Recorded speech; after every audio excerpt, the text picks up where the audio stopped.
Kembali lagi bersama saya Isnain Aliman dari Fakultas Teknik Mesin dan Dirgantara ITB. Sekarang kita sudah masuk ke segmen 6, yaitu dengan topik tekanan uap dan tegangan permukaan. Nah, topik yang pertama ini adalah tekanan uap ya. Jadi tekanan uap ini berkaitan dengan materi dari kuliah termodinamika ya. Nah, jadi definisinya ini adalah tekanan di mana cairan itu akan berubah menjadi uap pada temperatur yang diberikan ya. Nah, jadi tekanan uap ini dia itu adalah sebagai fungsi temperatur. Jadi semakin tinggi temperatur maka tekanan uapnya juga bisa semakin besar ya. Nah, jadi seperti ini. Contohnya ini adalah suatu fluida atau air, kita sebut saja air dalam fasa cair ya, di dalam sebuah piston. Di sini ya, ini ada kontainer dan kemudian di atasnya ini ada suatu piston yang ada suatu silinder atau suatu membran pemisah gitu ya, yang memisahkan antara liquid dengan kondisi di lingkungan sekitar ya. Nah, terkait dengan tekanan uap, nah jadi di sini ada dua kasus ya. Jadi suatu cairan itu mendidih atau berubah fasa ya jika ketika yang satu itu temperatur itu dinaikkan hingga ke titik didihnya. Artinya ini dilakukan dalam tekanan konstan ya. Jika misalnya ini adalah air ya, jadi kalau misalnya tekanan atmosfer di luar ini adalah 1 atm ya, atau 0 meter di atas permukaan laut. Nah, jadi tentunya temperatur penguapan atau pendidihan itu adalah 100 derajat Celcius ya. Nah, jadi ketika misalnya kita panaskan air di dalam sini hingga 100 derajat Celcius, maka akan terjadi perubahan fasa seperti ini. Nah, perubahan fasa di sini, maka di sini akan terjadi suatu tekanan yang dinamakan PV ya, atau tekanan uap nih di sini ya. Kemudian ada kasus yang kedua adalah jika tekanan dikurangi hingga di sini terjadi penguapan atau pendidihan akibat tekanan yang semakin negatif ya. Artinya di sini temperatur ini konstan tetapi tekanannya dikurangi, atau secara mudahnya misalnya seperti ini silindernya, kemudian ini ditarik ya, ditarik ke atas dalam keadaan di sini dalam mampat ya. Jadi dia tidak ada udara masuk ke dalam, sehingga tekanan yang terjadi di sini adalah tekanan vakum ya. Nah, jadi sehingga apa yang terjadi, maka air ini dia akan mengalami penguapan hingga terjadi suatu PV di sini ya. Nah, ini adalah tekanan uap. Jadi dia ada dua kondisi seperti ini ya. Nah, materi yang kedua ini adalah tegangan permukaan ya. Jadi secara definisi ini adalah tegangan permukaan itu adalah kemampuan fluida untuk menahan tegangan tarik akibat kohesi atau gaya tarik menarik antara molekul yang sama ya pada permukaan fluida ya. Nah, kemudian ini juga terkait dengan tegangan permukaan ini berhubungan, atau misalnya secara definisi fisiknya ini adalah intensitas tarikan molekul persatuan panjang sepanjang garis apapun di permukaan ya. Jadi seperti ini contohnya ya.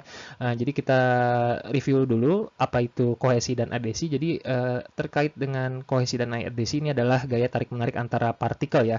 Jadi kalau misalnya kohesi itu adalah tarikan antar partikel dengan substance atau zat yang sama, contohnya adalah air dengan air. Sedangkan adhesi ini adalah air dengan benda lainnya atau partikel lainnya. Sebagai contoh misalnya air dengan dinding suatu gelas, yaitu kaca dan sebagainya ya. Nah, jadi sekarang kita meninjau apa itu ini ya, terkait dengan tegangan permukaan dan juga ini terkait dengan tekanan di dalam setetes cairan ini ya. Kalau misalnya kita melihat suatu droplet suatu cairan, itu akan berupa ini ya, berupa suatu water droplet. Nah, ini bentuknya itu akan seperti ini. Jadi ini terkait dengan hubungan antara sigma, atau ini adalah tegangan permukaan. Karena ini adalah tegangan, maka satuannya itu adalah Newton per meter ya. Nah, kemudian terkait dengan tekanan di dalam tetes cairan ini, kita ingin meninjau terkait dengan bagaimanakah tekanan di dalam suatu droplet dari suatu fluida ini terhadap tegangan permukaannya ya.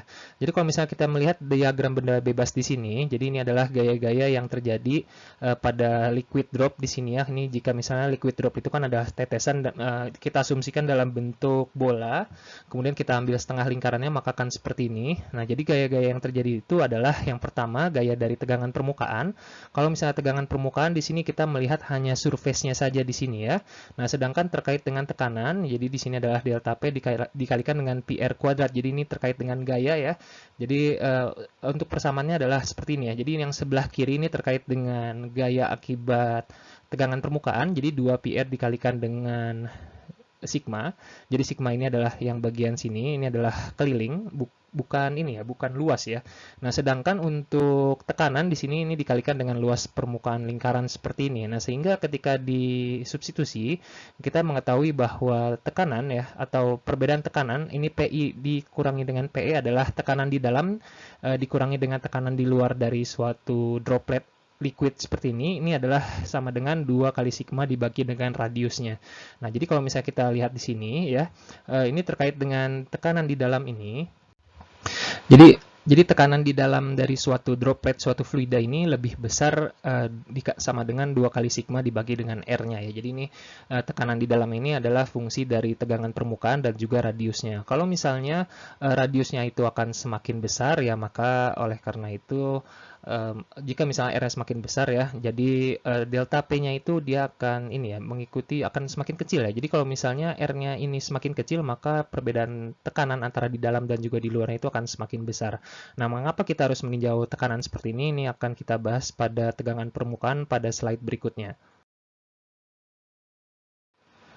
Nah, jika kita membicarakan terkait dengan tegangan permukaan, maka tentunya kita telah mempelajari pada high school ya atau SMA ya, itu terkait dengan efek kapilaritas ya, dimana kalau misalnya di sini ada suatu permukaan air, nah kemudian kita masukkan suatu tube atau apa ya, tube itu silinder masuk dengan R yang sangat kecil, kita celupkan seperti ini, maka dia akan terjadi ketinggian suatu fluida yang masuk ke dalam suatu tube tersebut ya atau silinder tersebut ya. Nah, ini adalah efek dari kapilaritas.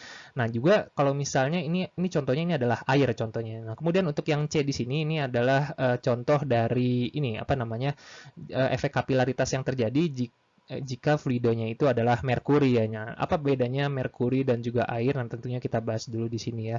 Nah, jadi ini kita bahas dulu terkait dengan persamaan hubungan dari H di sini ya. H ini adalah tinggi efek kapilaritas yang terjadi ketika kita memasukkan silinder ke dalam sini ya. Kemudian terjadi efek kapilaritas sehingga terjadi perbedaan elevasi di sini ya.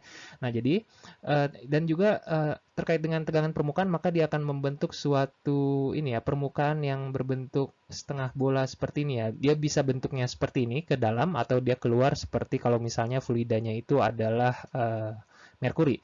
Nah, jadi kita lihat pada diagram yang B dulu. Ini adalah free body diagram dari suatu ini ya, dari tegangan permukaan dari efek suatu kapilaritas. Nah, di mana theta di sini adalah suatu kelengkungan dari ini ya, tegangan permukaan yang terjadi di sini ya. Nah, sedangkan yang bagian ke bawah ini adalah terkait dengan beratnya ya. Jadi di sini adalah gamma atau rho dikalikan dengan G, kemudian dikalikan pi R kuadrat. Ini adalah pi R kuadrat itu suatu ini luas lingkarannya atau karena ini adalah suatu silinder, sedangkan H-nya ini adalah tinggi atau perbedaan elevasinya. Nah, terkait dengan bagian atasnya ini adalah tegangan permukaan ya. Nah, di mana kalau misalnya kita DBB ya, diagram benda bebas, nah di mana bagian atas ini gayanya itu harus sama dengan bagian bawah ya. Nah, kalau misalnya di sini adalah theta, maka kita proyeksikan arah dari sini ke atas ya. Nah, sehingga dia akan menjadi seperti yang di bagian kanan ini, dia akan dikalikan dengan cos theta sehingga dia menghadap ke atas ya. Nah, jadi gaya yang ke atas ini itu akan sama dengan sigma pi R kuadrat dikalikan dengan H ya. Jadi ini adalah gaya yang terjadi akibat tegangan permukaan sama dengan berat yang di bagian bawahnya. Nah, kemudian mengapa kita harus meninjau seperti ini? Nah, tentunya ini akan kita substitusi sehingga kita mengetahui berapakah H atau efek kapilaritas yang terjadi akibat dari tegangan permukaan ya. Nah, kemudian kita bahas kembali terkait dengan bagian ini ya, yang kiri dan kanan. Mengapa bisa terjadi seperti ini? Nah, ini adalah terkait dengan tegangan permukaan ya. Jadi kalau misalnya kita tinjau air, nah air di sini ya. Jadi air itu dia memiliki suatu sigma tertentu ya, dan yang pasti sigma dari suatu fluida itu berbeda-beda ya dari suatu zat terhadap zat yang lainnya. Dan tentunya kalau misalnya kita membandingkan antara air dan juga merkuri, dan bahkan specific gravity-nya itu SG-nya itu sekitar 13,6 ya. Artinya merkuri itu 13,6 kali lebih padat ya dibandingkan dengan air ya. Dan tentunya ini akan mempengaruhi terkait dengan sigmanya di sini atau tegangan permukaannya ya. Nah, kenapa dia untuk merkuri dia bisa timbul ke dalam seperti ini dan bentuknya dia mengerucut ke luar seperti ini ya, dia cembung seperti ini, sedangkan ini adalah cekung ya. Nah, ini diakibatkan karena gaya kohesi dan juga adesinya. Nah, di mana kalau misalnya dia seperti ini, nah ini artinya secara umumnya air ini dia bisa membasahi suatu dindingnya ini. Nah, kalau misalnya yang sebelah kanan ini merkuri, artinya merkuri dia tidak bisa membasahi si dindingnya ini ya. Jadi artinya tegangan permukaan dari air di sini dia itu lebih lemah dibandingkan dengan ininya apa bagian kacanya di sini ya. Artinya untuk adhesinya itu dia itu lebih rendah dibandingkan dengan kohesinya. Nah, sedangkan untuk yang bagian ini artinya bagian gaya tarik menarik antar partikelnya itu artinya merkuri dengan merkuri itu lebih besar dibandingkan dengan kohesinya sehingga bentuknya itu seperti ini. Nah, kemudian terkait dengan H yang terjadi ya. Nah, ini terkait dengan theta di sini. Nah, jadi untuk karena misalnya yang air ini dia akan terbentuk tegangan permukaan dan juga bentuknya cekung sehingga tetanya itu adalah kurang dari 90 derajat. Nah, makanya H-nya itu adalah ke atas ya. Jadi kalau misalnya untuk seperti ini, kalau misalnya ini saya gambar seperti ini ya.